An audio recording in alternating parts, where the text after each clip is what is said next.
TeamGangBang signing in today with the deck profile with my very good friend Julien. Hey guys. And as you guys can see, it's going to be a Dark World profile, not just any of them. It's going to be a budget deck, so no tour guides are needed for this deck. And let's get straight to it. Alright. So I could see you play 3 Grapha just like everyone else. That's pretty obvious. And then follows it by Snow. Yeah, 3 of them as well. Search engine. And it sounds pretty standard. It says search engine and then 3 brows. Can you explain to me this? Why did you play 3 brows? Well, you easily draw cards, so why not have them like you use Dark World dealings, you use gates, automatic draw. It's awesome. I guess so. Draw power is always good. Let's go. 2 pages. So 2 beige. Not a lot of people play this card. When this card gets discarded, you get to special summon them. I'm guessing you enjoy this card. Yeah, of course. Alright, let's move on. 2 Silvas. Why do you play Silvas? Well, it's basically the same thing as gold, but I have the option for the secondary effect, which I think is better. I guess that's pretty legit. And alright, let's go on. Morphing Jar, Sangan, Fabled Raven. Okay, explain to me a bit why you play each card besides Sangan. Sangan's too good of a card. Morphing Jar, well, usually you run out of cards with Dark World, happens a lot, so draw 5 cards, it's awesome. Fabled Raven, well, you have the option of discarding as much card as you want, and if you're lucky, you can synchro also to Tuner. So Yeah, I guess like you could bait out those warnings. I mean, yeah. if you could pull it off, great. But if you can't, like at least you got rid of a trap card and stuff, right? Yeah, exactly. You can be free of doing the rest of your combo. That sounds fun. And Morphing Jar is the cheap version of Dark Worlds without tour guides, so it's pretty understandable. Let's move on. Gates of the Underworld, 3 of them. Sounds pretty legit. Let's keep going.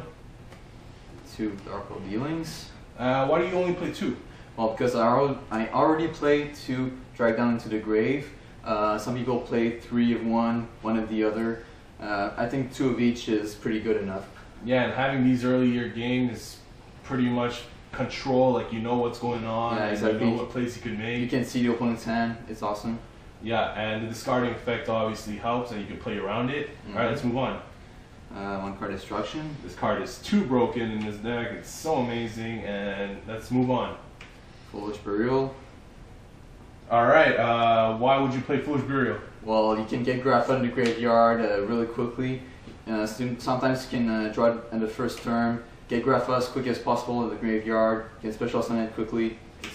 I guess so, yeah. Like early graveyard presence is pretty important nowadays, and I can see why you would play this card. Let's go on.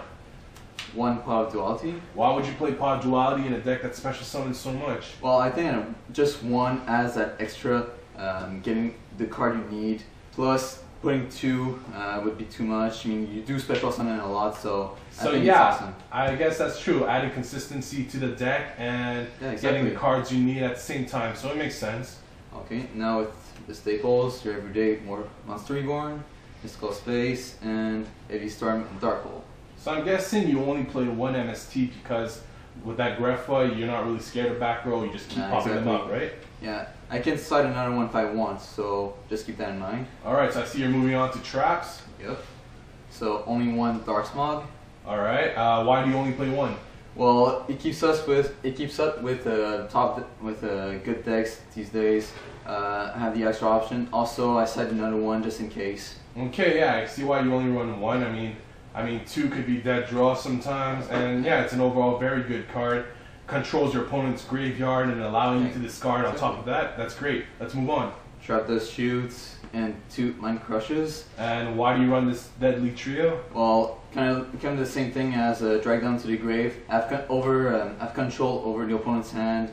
It's broken, so makes sense. Yeah, like being able to see your opponent's hand, controlling what they have in their hands, really keeps you lets you take the lead into the pace of the game, and really makes sense. I can see why you would run Trap Dust, Shoot, Mind Crushes, and Drag Downs. Let's move on to your skill drains. Yeah, 2 skill drains. Since I don't have tour guide, I can play this card freely, so it breaks everything. It's awesome. Yeah, by paying 1,000 life points, you negate like tour guides and other crazy ass effect like that. Yeah, and I consider 1,000 life point isn't that much for that kind of effect. And yeah, like seeing that you want to control what's happening around the field, Yeah, the exactly. hand, this is the perfect card. Let's move on. So again, with controlling deck devastation, take down all those monsters below 1500. You just take control over his whole deck, not only the field. It's awesome. Yeah, it makes sense. Add more to the controlling idea of this deck and this build. All right, what else you got? Now, Solemn Judgment and 2 warnings, preventing the guy from special summoning or anything dangerous threats. Heavy Storm for this one. And yeah, I guess these guys like stop crazy ass plays, like just say no to Tour Guide, no to BLS and all those crazy ass monsters. Alright, looks pretty cool. And let's move on to Synchros and the XYZs and all that extra deck stuff. So the level 5s, Fabled Raven and Justice. Why would you run a why would you run the Rajin? Because I have the extra option of drawing another cards +2, and it's always good to have. Sounds valid as an extra option. Like if you could get it out and draw 2, why not? I guess. And Canister speaks for himself. Next with the level 6, Gaia, Orient, and Bryanak. Staple. This one surprises your opponent, and it's a good beater. Makes pretty sense. Let's move on to your level 7s. Dark Highlander, Black Rose, and Ancient Fairy. Alright, so Dark Highlander negates all synchros. Log the opponents with decks that uses all synchros. It's true, so it just says no to your opponent from synchro summoning. It's good to have. Yeah, Black Rose speaks for himself, nuke the field. But why Ancient Fairy Dragon? Well, it's a good defense mechanism, and you can just, in case you are low in life points, you have the option of just stalling the enemy and trying to get some more cards. It's very true. There's not only the option of summoning another monster, but also popping a field spell and gaining some life points. So I guess that's pretty cool. And moving on to your level 8s. Stardust and Scrap Dragon. Yeah, those cards speak for themselves. Yeah. They look pretty standard. And your level 9 staple, Trishula. It's always a wonderful card to get out. Now your Xyzs, rank 3s are Levier and Leviathan. Why would you play Levier and Leviathan without any tour guides or cards like that? Well, you can usually Xyz summon with this deck, but it's always cool to have the option. Plus, I have the extra space in my extra deck, so it's always an option. You can use your Brow special summon it just in case. Can't say anything bad for extra options. Alright, moving on to your rank 4s. Utopia, that's a must, I think. Yeah, stop those crazy ass attacks. Stalling. And of course, Atreus. Well, of course. Why do you play Atreus? Why? In case you get your 2 Selvas on the deck, you can get this cool beater, destroy opponent's monster, and plus I think the artwork's pretty cool. What do you think? I love it. Yeah, it looks pretty badass. Well, I think this is Julien's deck profile. If you guys have any suggestions, any advice, please leave it in the comment section below, or send us a message. We'll gladly respond. And I think on that note, TeamGangBang sign out. Peace.